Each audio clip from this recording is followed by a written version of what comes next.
ನಾರಾಯಣಂ ಸುರಗುರುಂ ಜಗದೇಕನಾಥಂ ಭಕ್ತಪ್ರಿಯಂ ಸಕಲಲೋಕನಮಸ್ಕೃತಂ ಚ ತ್ರೈಗುಣ್ಯವರ್ಜಿತಮಜಂ ವಿಭುಮಾದ್ಯಮೀಶಂ ವಂದೇ ಭವಗ್ನಮರಾಸುರಸಿದ್ಧವಂದ್ಯಂ ವ್ಯಾಸಂ ವಸಿಷ್ಠನಪ್ತಾರಂ ಶಕ್ತೇಃ ಪೌತ್ರಮಕಲ್ಮಷಂ ಪರಾಶರಾತ್ಮಜಂ ವಂದೇ ಶುಕತಾತಂ ತಪೋನಿಧಿಂ. ಶ್ರೀ ಗುರುಭ್ಯೋ ನಮಃ. ಹರಿ ಓಂ. ವಿಷ್ಣು ಸಹಸ್ರನಾಮ ಸ್ತೋತ್ರದ 93ನೆಯ ಶ್ಲೋಕದ ಚಿಂತನೆಯನ್ನು ಇವತ್ತು ಮಾಡೋಣ. ಸತ್ವವಾನ್ ಸಾತ್ವಿಕ ಸತ್ಯಃ ಸತ್ಯಧರ್ಮಪರಾಯಣಃ ಅಭಿಪ್ರಾಯ ಪ್ರಿಯಾರ್ಹೋರ್ಹಃ ಪ್ರಿಯಕೃತ್ ಪ್ರೀತಿವರ್ಧನಃ. ಭಗವಂತನನ್ನು ಸತ್ವವಾನ್ ಅಂತ ಈ ಶ್ಲೋಕ ಕರೀತದೆ. ಸತ್ವಂ ಸ್ತ್ರೀತು ಜಂತುಷು ಅಂತ ಒಂದು ಮಾತು. ಸತ್ವ ಅನ್ನೋದಕ್ಕೆ ಅದು ಜೀವಪರವಾಗಿಯೂ ಅರ್ಥ ಮಾಡ್ಬೋದು. ಸತ್ವ ಅಂತಂದರೆ ಜೀವರು ಅಂತ. ಸತ್ವ ಅಂತಂದರೆ ಬಲ, ನಿನ್ನಲ್ಲೇನು ಸತ್ವ ಇದೆ ಅಂತಂದು ನಿನ್ನಲ್ಲೇನು ಬಲ ಇದೆ ಅಂತ. ಸತ್ವ ಅಂದರೆ ಸಜ್ಜನಿಕೆ, ಸಾಧುತ್ವ ಅಂತಲೂ ಅರ್ಥ.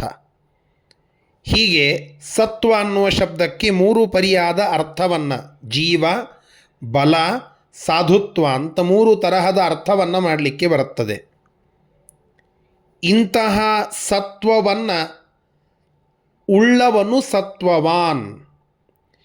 ಜೀವನನ್ನು ತನ್ನ ಕೈವಶ ಮಾಡಿಕೊಂಡಂತಹ ಭಗವಂತ ಸತ್ವವಾನ್. ಇಡೀ ಬ್ರಹ್ಮಾಂಡದಲ್ಲಿ ಇರುವ ಅದ್ಭುತವಾದ ಬಲ ಅದು ಆ ಭಗವಂತನ ಬಳಿಯಲ್ಲಿ ಇದೆ. ಆದ್ದರಿಂದ ಅವನು ಸತ್ವವಾನ್. ಸಾಧುತ್ವಕ್ಕೆ ಸ್ವಾಮಿ ಆ ಪರಮಾತ್ಮ, ಆದ್ದರಿಂದ ಅವನು ಸತ್ವವಾನ್. ಹೀಗೆ ಆ 3 ಅರ್ಥಗಳಿಂದ ಸತ್ವವಾನ್ ಇದು ಭಗವಂತನಿಗೆ ಅನ್ವರ್ಥಕವಾದಂತಹ ಹೆಸರು ಅಂತ ತಿಳಿದುಕೊಳ್ಳಬೇಕು. ಸಾತ್ವಿಕ,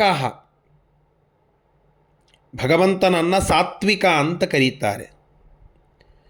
ಶುದ್ಧ ಸತ್ವ ಪ್ರಧಾನ ಚತುರ್ಮುಖ ದಾಸತ್ವೇನ ಅಸ್ಯ ಅಸ್ತಿ ಇತಿ ಸಾತ್ವಿಕ. ಸತ್ವಪ್ರಧಾನರಾದಂಥವರು ಯಾರು?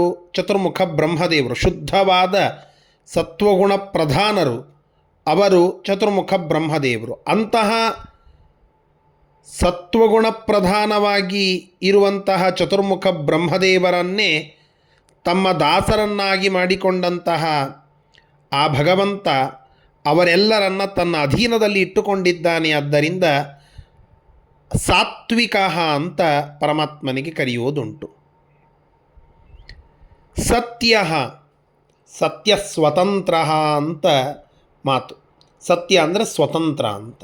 ಭಗವಂತ ಎಲ್ಲಿಯೂ ಆಧೀನ್ಯವನ್ನು ಉಳ್ಳವನಲ್ಲ, ಯಾವ ಕಾಲಕ್ಕೂ ಪರತಂತ್ರನಲ್ಲ. ಪರತಂತ್ರರಾದಂಥವರನ್ನು ಉದ್ಧಾರ ಮಾಡುವ ಸಾಮರ್ಥ್ಯ ಅದು ಭಗವಂತನಿಗೊಬ್ಬನಿಗುಂಟು. ಅಂತಹ ಸ್ವತಂತ್ರನಾದಂತಹ ಭಗವಂತ ಸತ್ಯ ಅಂತ ಅನ್ನಿಸಿಕೊಳ್ಳುತ್ತಾನೆ.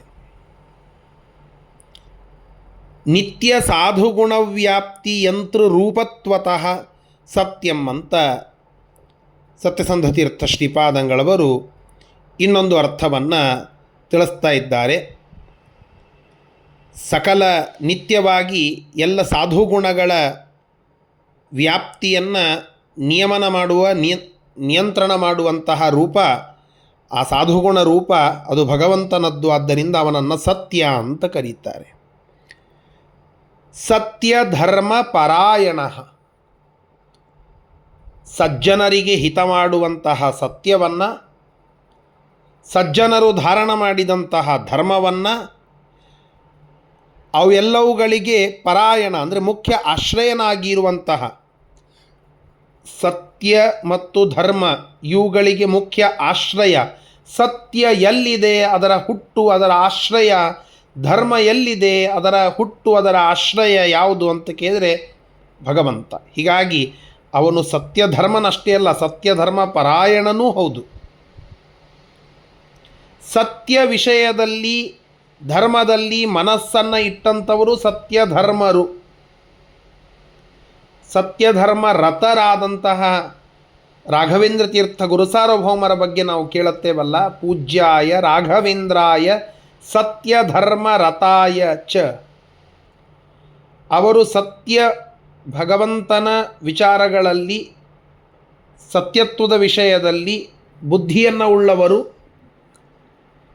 ಧರ್ಮದ ಆಳವಾದ ಚಿಂತನೆಯನ್ನು ಮಾಡಿ ಅದರ ಪ್ರಜ್ಞೆಯನ್ನು ಉಳ್ಳಂಥವರು.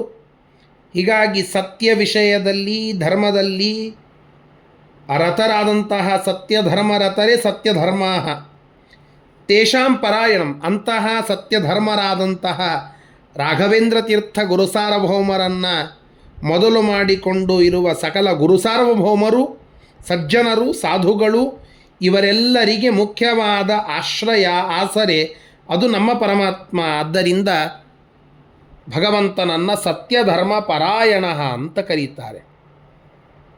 ಅಭಿಪ್ರಾಯ ಅಭಿತಃ ಪ್ರತಿಪೂರಯತಿ ಇತಿ ಅಭಿಪ್ರಾರಮ, ಪ್ರಾಪಯತಿ ತೋಷಯತಿ ಇತಿ ಅಭಿಪ್ರಾಯ. ಎಲ್ಲ ಕಡೆಗೆ ವ್ಯಾಪ್ತಳಾದಂಥವಳು ರಮಾದೇವಿ. ಅಭಿತಃ ಪ್ರತಿಪೂರಯತಿ, ಎಲ್ಲ ಕಡೆಗೆ ತುಂಬಿದವಳು ಪ್ರಕೃತಿ ಲಕ್ಷ್ಮೀದೇವಿ ರಮಾದೇವಿ. ಆ ಪ್ರಕೃತಿ ಲಕ್ಷ್ಮೀದೇವಿ ರಮಾದೇವಿ, ಅವಳನ್ನು ಸಂತೋಷಪಡಿಸುವವನು ಪರಮಾತ್ಮ. ಆದ್ದರಿಂದ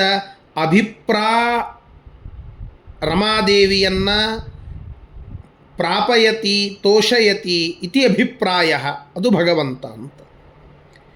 ಪ್ರಿಯಾರ್ಹ ಪ್ರಿಯಂ ಸುಖ ವಿಶೇಷಂ ಅರ್ಹತಿ ಇತಿ ಪ್ರಿಯಾರ್ಹ. ಪ್ರಿಯ ಅಂತಂದರೆ ಸುಖದ ವಿಶೇಷ.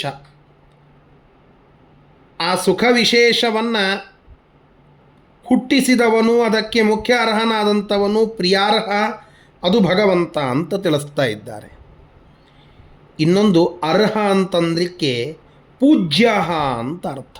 ಮುಂದಿನ ಶಬ್ದ ಬಂತು ನೋಡಿ, ಪ್ರಿಯಾರ್ಹೋರ್ಹ, ಪ್ರಿಯಾರ್ಹ, ಅರ್ಹ, ಪ್ರಿಯಾರ್ಹೋರ್ಹ. ಅರ್ಹ ಅನ್ನೋದಕ್ಕೆ ಪೂಜ್ಯ ಅಂತ ಅರ್ಥ. ಅರ್ಹ ಪೂಜಾಯಾಮ್ ಅಂತ ಧಾತು. ಅರ್ಹ ಅಂತಂದರೆ ಸಕಲ ದೇವತೆಗಳಿಂದ ಪೂಜಿಸಲ್ಪಡುವ. ವಂದ್ಯಂ ಚಂದ್ರೇಂದ್ರ ರುದ್ರದ್ಯುಮಣಿ ಫಣಿವಯೋ ನಾಯಕ ಧೈರ್ಯಾದ್ಯ ಅಂತ ಮುಖ್ಯಪ್ರಾಣದೇವರಿಗೆ ಹೇಳುವಾಗ, ಆ ಮುಖ್ಯಪ್ರಾಣದೇವರು ಜೀವೋತ್ತಮರು, ಅವರಿಂದ ವಂದ್ಯನಾದ ಪೂಜ್ಯನಾದ ಪರಮಾತ್ಮ ಅರ್ಹ ಅಂತ.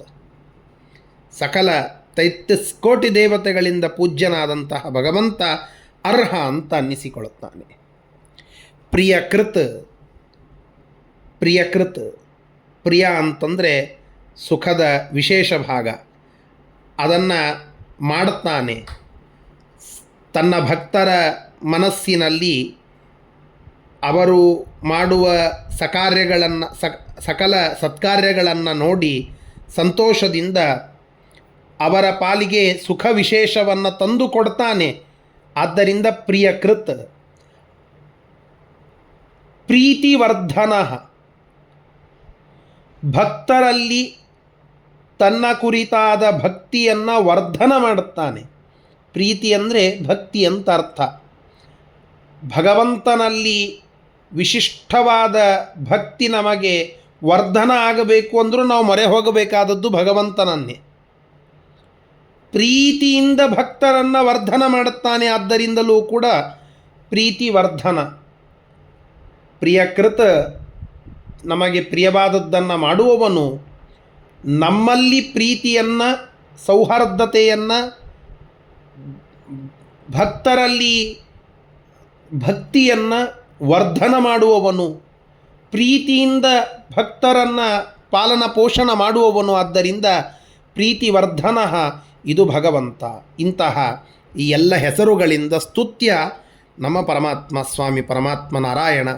ಅಂತಹ ಆ ಭಗವಂತನ ಸ್ಮರಣೆಯನ್ನು ಈ ಶ್ಲೋಕದ ಮೂಲಕವಾಗಿ ಮಾಡಿ ಈ ಎಲ್ಲ ನಾಮಗಳಿಂದ ಸ್ತುತ್ಯನಾದ ಪರಮಾತ್ಮ ನಮ್ಮನ್ನು ರಕ್ಷಣೆ ಮಾಡಲಿ ಅಂತ ಪ್ರಾರ್ಥನೆಯನ್ನು ಭಗವಂತನಿಗೆ ಸಲ್ಲಿಸೋಣ. ಶ್ರೀಕೃಷ್ಣಾರ್ಪಣಮಸ್ತು. ಹರಯೇ ನಮಃ.